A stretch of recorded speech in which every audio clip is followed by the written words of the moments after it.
5वां अध्याय वैशाख महात्म। नारद जी कहने लगे, हे राजन, वैशाख मास सब धर्मों, सब प्रकार के तपों, सब महीनों में और सब दानों से अधिक क्यों है? सो सबसे सब हे महाप्रभु महाप्राज्ञ, अब मैं तेरे सामने कहता हूँ, तू ध्यान से सुन। जब युग का अंत होता है तब सब देवताओं के राजा शेषशायी विष्णु भगवान संपूर्ण लोक और जीवों को अपने उदर में समेट प्रलय के समुद्र में शयन करते हैं और योगमाया के प्रताप से अनेक होकर भी एकता को प्राप्त होते हैं। एक दिव्य निमेष व्यतीत होने पर वेद प्रार्थना करके भगवान को जगाते हैं। तब भगवान अपने उदर में स्थित जीवों की रक्षा करते हुए उन जीवों को अपने अपने कर्मों का के भगवान को जगाते हैं। तब भगवान अपने उदर में स्थित जीवों की रक्षा करते हुए उन जीवों को अपने अपने कर्मों का फल देने के लिए सृष्टि के रचने का मन में विचार करते हैं। तब विष्णु भगवान की नाभि से त्रिलोकी का आधार स्वरूप स्वर्णमय कमल उत्पन्न होता है। उसी कमल में से विराट पुरुष रूपी ब्रह्मा उत्पन्न हुए। फिर भगवान ने उस विराट पुरुष में 14 भुवन उत्पन्न किए, जिनके भिन्न भिन्न कर्मों और आश्रय हैं। ऐसे अनेकों समूह रचे। फिर सत रज तम 3 गुण प्रकृति मर्यादा और भुवनों के स्वामी रचे। तत्पश्चात वर्णन श्रम के विभाग कर धर्म की कल्पना करते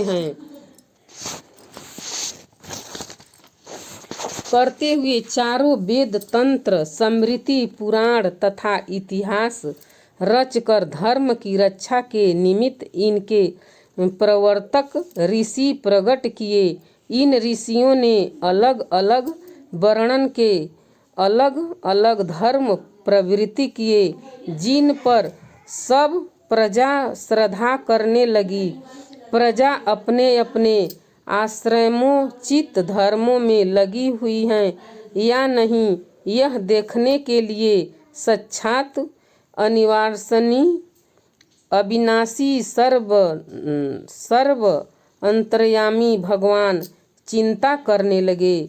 यह वर्षा काल मैंने निर्माण किया, इसमें सब प्रजा कीचड़ आदि में फंस दुखी हो रही हैं, जिससे सब धर्मों का नहीं कर सकती।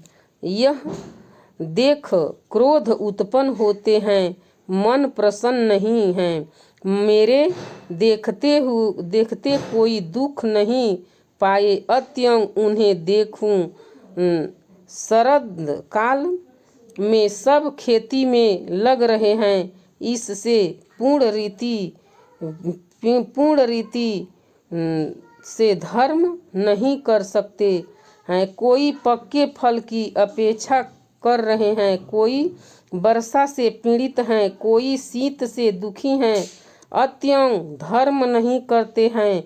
इन्हें देख मुझे शेष उत्पन्न होता है। इनकी उल्टी गति देखकर मुझे संतोष नहीं है। हेमंत ऋतु में सर्दी के मारे कोई प्रातः काल नहीं उठता, सूर्योदय से पहले न उठते देख मुझे क्रोध उत्पन्न होता है।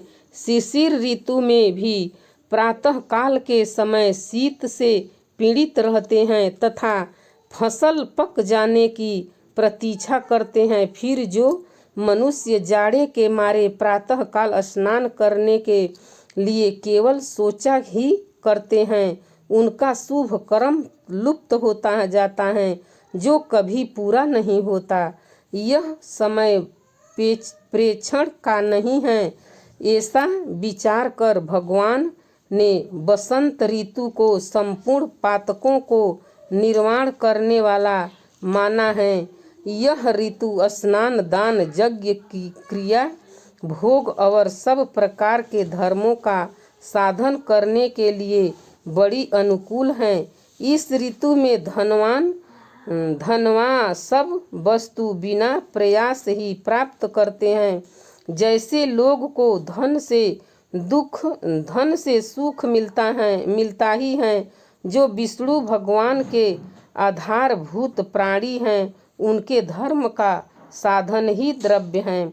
बसंत ऋतु में संपूर्ण द्रव्य प्राणियों को सुखदायक होते हैं। दान योग्य, धर्म योग्य और सब कुछ भोगने योग्य, निर्धन, लूले, लंगड़े, व्याकुल और महात्माओं को संपूर्ण द्रव्य और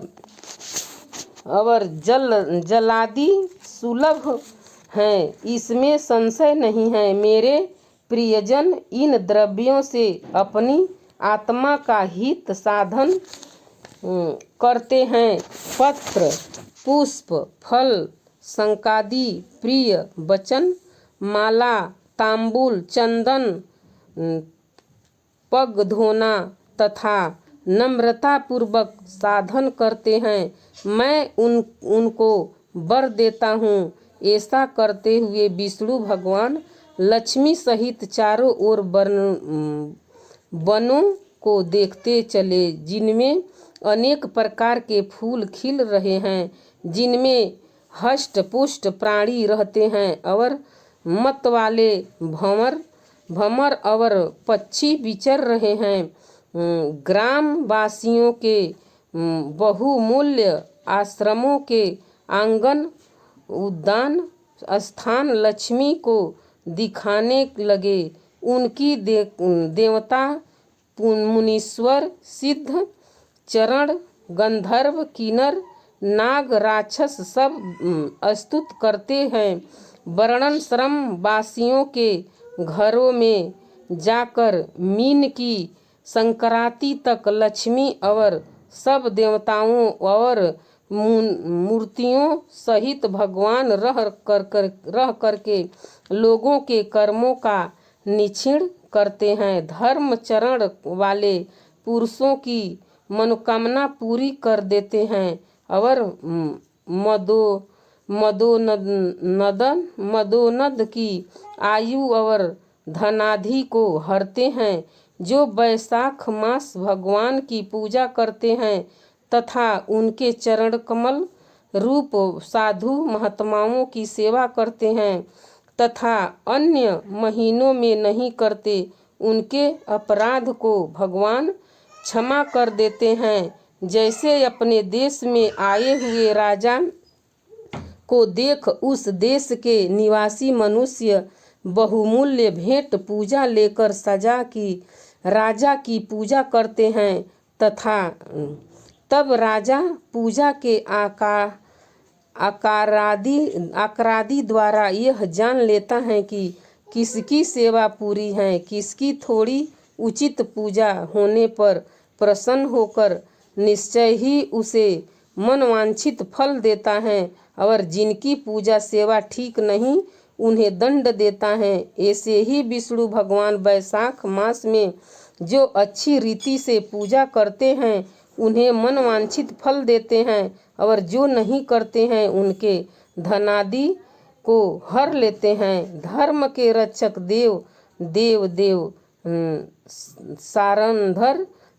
सारंधर विष्णु भगवान इस मास में प्राणी की परीक्षा करते हैं